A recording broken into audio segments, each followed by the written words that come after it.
नमस्कार। स्वागत है आपका हमारे YouTube चैनल में। जय हिंद जय हिंदी।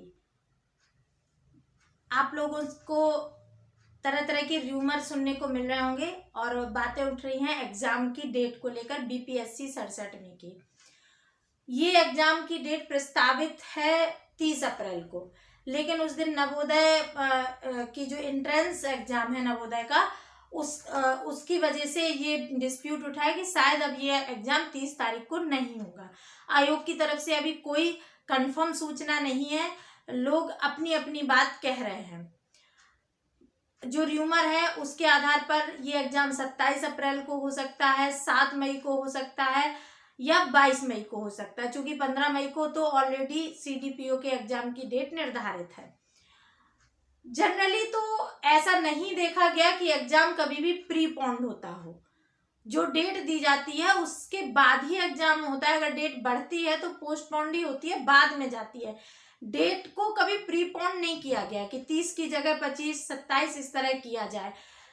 लेकिन सुनने में आ रहा है कि एग्जाम 27 अप्रैल को भी हो सकता है। तो चूंकि तथाकथित जितनी भी बातें हैं वो कौन कहाँ से निकलती हैं, कौन बताता है, उन सूत्रों के बारे में हमें तो कोई ज्ञान नहीं है और ना ही मेरा कोई आयोग में इस तरह से जान पहचान का है जो सत्य बताए। तो मैं आपको केवल एक अनुभव के आधार पर बताना चाहती हूँ कि जनरली ऐसा नहीं देखा जाता कि एग्जाम प्रीपोन्ड होने को स्टेट एग्जाम में कुछ भी हो सकता है, लेकिन जनरली ऐसा नहीं होता कि प्रीपोन्ड हो। तो मुझे लगता है कि अगर एग्जाम की डेट कैंसिल होती है तो वो 7 मई को जा सकती है 27 अप्रैल की बजाय। फिर भी यदि एग्जाम 27 अप्रैल को होता ही है तो 30 और 27 में बहुत फर्क नहीं है, मात्र 3 दिन का फर्क है 30 और 27 के बीच में। 27 को अगर अभी 30 को होगा तो 28, 27, 28, 29 आपको 3 दिन पढ़ाई का और मिल जाएगा। तो वो 3 दिन आपके रिवीजन का घटेगा, उसे आप अभी से मैनेज करना शुरू कर दीजिए। एग्जाम हमें तो उम्मीद है कि 30 को या 30 के बाद होगा, लेकिन अगर 27 को होता है तो आप उसके लिए तैयार रहें और अपनी स्ट्रेटजी को थोड़ा बदल के आप 27 अप्रैल के हिसाब से शुरू कर दीजिए। इसलिए कि अगर एग्जाम 27 अप्रैल को नहीं भी होता तो भी आपको 2-3 दिन मिल जाएंगे और मुझे लगता है कि जल्दी ही आयोग कोई ना कोई नोटिस जारी करेगा और आपको बता देगा कि एग्जाम कब होगा। उसके अलावा भी अगर आप 27 अप्रैल के हिसाब से तैयारी शुरू करते हैं तो आपके लिए नुकसानदेह नहीं, फायदेमंद ही होगा। और अभी इतना टाइम है, 3 दिन से कोई खास फर्क नहीं पड़ता है तैयारी पे। लास्ट के 3 दिन से कोई खास अंतर नहीं पड़ता है तैयारी पे, इसलिए आप लोग निश्चिंत रहें और 27 अप्रैल के हिसाब से भी तैयारी कर सकते हैं। तो आप उसी को मान के तैयारी शुरू कर दीजिए। 3 दिन का समझिए कि समय कम है। अगर आपने कोई चीज को बांट लिया है कि आप 29 तारीख तक पढ़ेंगे तो उसे थोड़ा सा एडजस्ट करके आप 3 दिन अपनी समय में अपने टाइम टेबल में घटा लीजिएगा।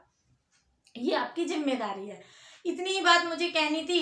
इसमें कोई बहुत ज़्यादा हौच-पौच होने की ज़रूरत नहीं है, क्योंकि मेरे पास भी मैसेज और फ़ोन आ रहे हैं, मैम डेट का क्या है, मैम डेट बदल रही है क्या।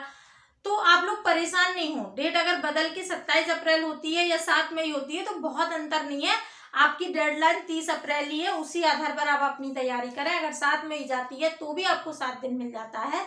अगर 27 अप्रैल भी हो जाती है तो 3 दिन में कोई बहुत खास अंतर नहीं पड़ता है आपकी तैयारी पर। तो हमारी शुभकामनाएं आपके साथ हैं। आप अपनी तैयारी में जुटे रहिएगा, बिना किसी र्यूमर पे ध्यान दिए हुए सिर्फ तैयारी पर ध्यान दीजिए। आप एग्जाम कब होगा नहीं होगा ये नोटिस आयोग दे देगा, बाकी किसी को कुछ भी ढंग से पता नहीं है, सब मनगढ़ंत बताते हैं।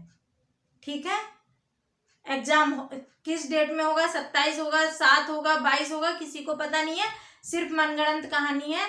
और आप इन पर ध्यान देने की बजाय सिर्फ अपनी तैयारी पर ध्यान दें। मेरी इतनी सी ही सलाह है आपको।